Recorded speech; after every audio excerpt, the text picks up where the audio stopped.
Artesanato é o próprio trabalho manual, utilizando-se de matéria-prima natural ou produção de um artesão. Mas com a mecanização da indústria, o artesão é identificado como aquele que produz objetos pertencentes à chamada cultura popular. O artesanato é tradicionalmente a produção na qual o produtor possui os meios de produção e trabalha com a família em sua própria casa, realizando todas as etapas da produção, desde o preparo da matéria-prima até o acabamento, ou seja, não havendo divisão do trabalho ou especialização para a confecção de algum produto. O artesanato pode ser erudito, popular e folclórico, podendo se manifestar de várias formas como nas cerâmicas utilitárias, funilaria popular, trabalho em couro e chifre, trançados e tecidos de fibras vegetais e animais, fabrico de farinha de mandioca, monjolo de pé de água, engenhocas, instrumentos de música, tintura popular, e também conta-se nas pinturas e desenhos, esculturas, trabalhos em madeira, pedra guaraná, cera, miolo de pão, massa de açúcar, bijuterias, renda, filé, crochê, papel cortado para enfeite e etc. A história do artesanato tem início no mundo com a própria história do homem, pois a necessidade de se reproduzir bens de utilidades e de uso rotineiro, e até mesmo adornos, expressou a capacidade criativa e produtiva como forma de trabalho.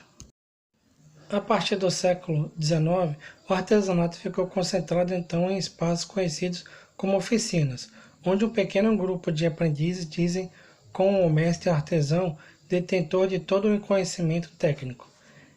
Este oferecia em troca de mão de obra barata e fiel conhecimento, vestimentas e comida. Criaram-se a corporação de ofício, organizações que os mestres de cada cidade ou região formavam a fim de defender seus interesses. Revolução Industrial. Com a Revolução Industrial, que iniciou na Inglaterra, o artesanato foi fortemente desvalorizado. Deixou de ser tão importante que já nesse período capitalista o trabalho foi dividido colocando determinadas pessoas para realizarem funções específicas. Essas deixaram de participar de todo o processo de fabricação. Além disso, os artesãos eram submetidos a péssimas condições de trabalho e baixa remuneração.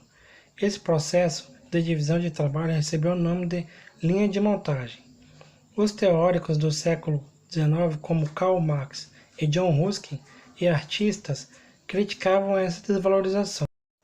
Os intelectuais da época consideravam que o artesão tinha uma maior liberdade, por possuir os meios de produção e pelo alto grau de satisfação e identificação com o produto.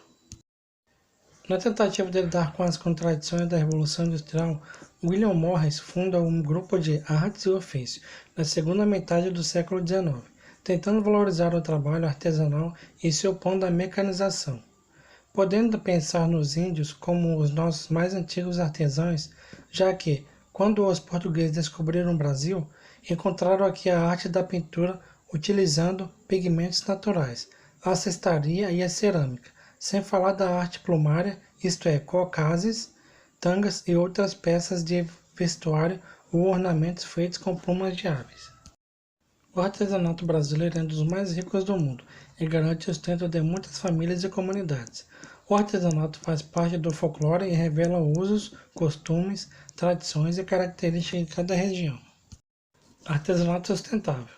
O artesanato sustentável é uma modalidade que une o artesanato com a sustentabilidade ambiental. Trata-se da utilização da reciclagem e da produção de objetos artesanais. Atualmente, muitos vêm falando sobre sustentabilidade e preservação do meio ambiente.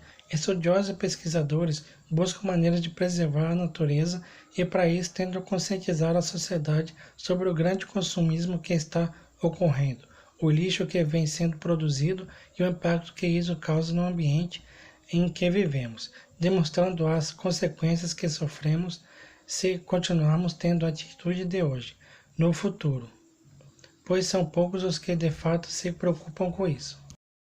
Atualmente encontram-se vários artesãos que usam como matéria-prima objetos que para muitos não passam de lixo. Obras como reconhecimento mundial são feitas a partir de matérias recicláveis. Os objetos mais produzidos são os artigos de decoração. Como exemplos de artistas que transformam lixo em arte são Sayaka Kajita, artista japonesa que cria obras de escultura com plástico. Anne Smith, americana que utiliza peças quebradas de eletrodomésticos para criar robôs em forma de animais, e também o brasileiro Jaime Prades, transformando pedaços de madeira jogados na rua em escultura de árvores. Para a produção de artesanato sustentável, os artesãos usam materiais que são de fácil acesso e podem ser encontrados na rua, como garrafas de vidro, papelão, lâmpadas, latas de refrigerante, entre outros objetos que constantemente estão sendo jogados no meio ambiente e que acabam poluindo a natureza. Não é preciso ter uma mente que nenhum objeto se perde. Qualquer lixo encontrado na rua pode se tornar uma obra-prima de grande valor. Apenas é preciso unir a conscientização e a criatividade para diminuir o impacto ambiental e favorecer a cultura. A cultura de uma cidade é importante porque permite que valores não sejam perdidos. Cada lugar tem suas tradições, origens, movimentos religiosos, entre outras práticas. E unir o artesanato à cultura possibilita a preservação das práticas culturais e renova a história dos povos.